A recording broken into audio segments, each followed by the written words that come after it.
Hey yo, what is going on? What is up and what is right with my people, who I like to call the viewers of the tube. My name is Tyler, and you just entered the crypto channel that keeps it weirder than 7-Eleven at 3 a.m. in the gosh dang morning. Can I have a buffalo chicken roller, please, sir? Yeah, especially. 2 buffalo chicken rollers, one for Asian Andy and one for me.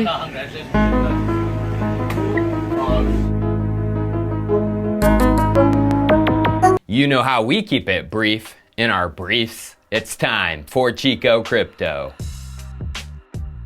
Weird, you say, Chico? Let's get weird to end this work week and bring on the weekend, why don't we? How about we get stinky? I'm talking that stank rank chain lank.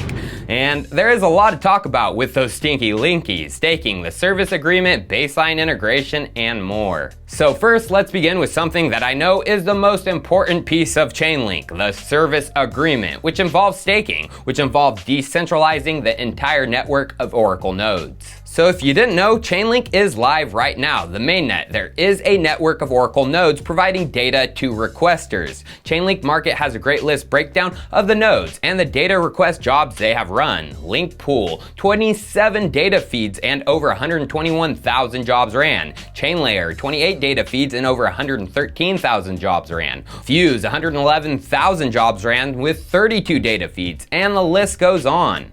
But right now, since there is no service agreement and staking with the nodes, the Chainlink mainnet isn't fully decentralized yet. These service agreement contracts are not required for the early version of the Chainlink mainnet. Currently, node operators can still accept jobs and get paid in Link tokens for completing said jobs, but no upfront tokens will be required to accept the job, and therefore there is currently no ability to stake, nor do the nodes require any Link tokens on them as collateral. So right now, requesters are still paying the node operators to retrieve data and reach consensus on the data that is provided. So as of right now, it works like this. Requesters from the world of dApps, applications, and more, aka Web3, aka the decentralized computation network, they need data. It submits a job request in the form of a smart contract to the Chainlink network of Oracle nodes. And those nodes get the data from the providers, who they are connected to. And then the nodes connected to the data providers the requester wants reach consensus on that data that is provided, and then send it back to the requester in the decentralized computation network. So you're not using a single node to get the data, a single point of failure, and creating centralization in smart contracts, which are supposed to be decentralized, including the dApps running them. You can't have decentralized computation without decentralized oracles. So right now we do have decentralization in providing data back to the requesters, the world of Web3 and computation. But since the service agreement and staking isn't there yet, there isn't a way to be fully trustless with the node operators, as they don't get penalized for bad data or bad uptime. But those service agreements and the staking that come with it make number one, both the node commitment and performance of the node on-chain and fully verifiable. Number two, oracles who deviate from their commitments have immediate economic loss from their stake. And number three, oracles who can't fulfill their commitments won't be selected for other job quorums, losing out on a ton of potential revenue. So staking in Chainlink is about decentralization, but not in the sense of coming to consensus. Staking is about creating crypto economic security, so data requesters can trust the network and not a single entity. And when this launches is when Chainlink goes nutty McFuddy, in my opinion. Why do you ask? Well, since the jobs they are running likely have to do with a lot of money, the Oracle node operators in the network have to stake that dollar value in Link with their node. Remember, immediate economic loss from their stake. Yes, that is so they don't provide bad data to, say, a derivative contract worth hundreds of millions of dollars. What? You're saying hundreds of millions of dollars in Chainlink will be staked by node operators when the service agreement goes live? Yeah, I'm kind of saying that, as during a baseline protocol meeting, it was dropped how much value is being secured right now in the current version with Chainlink nodes. Let's listen in. Here with Chainlink, we have a framework and a network of node operators, we call them, who can reach the consensus on specific data points. So our idea, and when we discussed with John, our idea was very clear. Basically, currently Chainlink is being used by around 23 applications which are built on Ethereum to get price data, mostly price data, but different kind of use cases. And currently it's securing, like the node operators on Chainlink are securing around a few $100 million of value, basically. Yeah, hundreds of millions. So when the service agreement goes live, we should see hundreds of millions of dollars in Chainlink staked right away. And then the Flan Man himself, Sergey, decided to do a long presentation on Chainlink just a couple days ago, titled The Evolution of Smart Contracts and Crypto Economic Security. And guess what? He explained the staking that is coming. Let's hear what he had to say. Now, this is also highlighted by what happens when a service agreement in our system releases stake. In proof of stake systems where the staking often goes to networks or it's burned or something else happens to it, in our case, many of the service agreements will likely go to the smart contract developers, and in some cases might even be given to users, because the service agreement is meant to guarantee a very specific outcome around data delivery to a specific contract under the extremely specific conditions defined in the service agreement. So once again, we're focused on data delivery, highly secure systems for data delivery.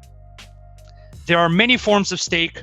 Our systems I consider having explicit stake and implicit stake, where node operators might have a certain amount of link and they might stake another certain amount of link for specific contracts. So the stake rewards, they will be paid out based on that service agreement. It could be right back to the node. It could be to DApp developers. It could be to users of the DApp. It could be to stakers with a node, or combinations of the like. And Chainlink is going to support two types of staking, implicit and explicit. Implicit is what it stands for, implied but not plainly expressed. Node operators in Chainlink have a stake with the network. If they deviate from the protocol, the asset they hold, Chainlink, will decrease in value. If they provide good data and don't deviate, Chainlink will increase. An explicit stake is just that, stated clearly for specific contracts. But the combination of the two, explicit and implicit, creates a bulletproof economic security layer for the Chainlink network. So when is this coming, Tyler? When are we going to get that sweet, sweet stake and service agreement? Well, you should have this web link saved if you're a link head like myself. The Chainlink Pivotal Tracker, of which the link for is in the description. So this is where the Chainlink development is tracked, and we can search by the service agreement, see what has been completed. Typing that into search project, we find all the tasks that have been completed. As we can see, there are 26 done stories, aka development tasks. So let's check a few of them out. A specific done story is this one, the service agreement initiator. That is done. So agreements, they can be initiated. How about tests? Have tests been done with the service agreement? As we can see, add service agreement integration test is done and completed. And finally, we can see the last thing completed regarding the service agreement was adding agreement aggregators into the service agreement. But then we get into the icebox, the blue. These are the stories that have not been scheduled. As we can see, basically there is 50% to go regarding the service agreement. How long will this take? I wish I could predict it, but I'm not going to make any more predictions regarding the Chainlink staking date. I have been so wrong before, thought it was coming out last year, but the fact is this, Sergey is speaking about it on a deeper level, and it leads me to believe the staking and service agreement is about to get a development sprint, and we will see many tasks in the icebox be scheduled and start turning green. Now the thing we need to worry about in the meantime is the growth of the Chainlink network, the node operators, data providers, and the requesters, because when it goes live, the service agreement, it will create a self-reinforcing loop between all of these, which will be hard to beat in the Oracle space. And we can visualize this, the network growth, with link rewards being paid out. The more link being paid out to the nodes, the bigger the growth of the network all around. And just look at the growth since launch of the mainnet, exponential, with now over 600K link tokens paid out since launch.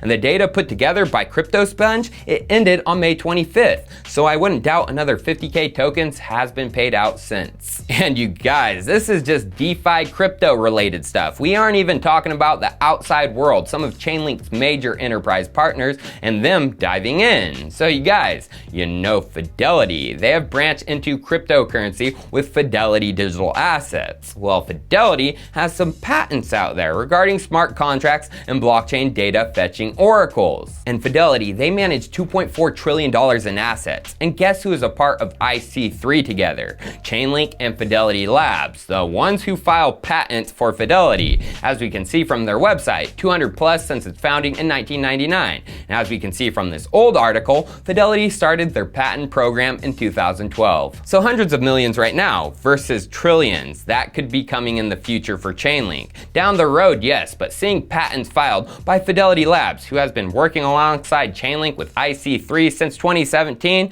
yeah, I hope you get the picture. Cheers, I'll see you next time.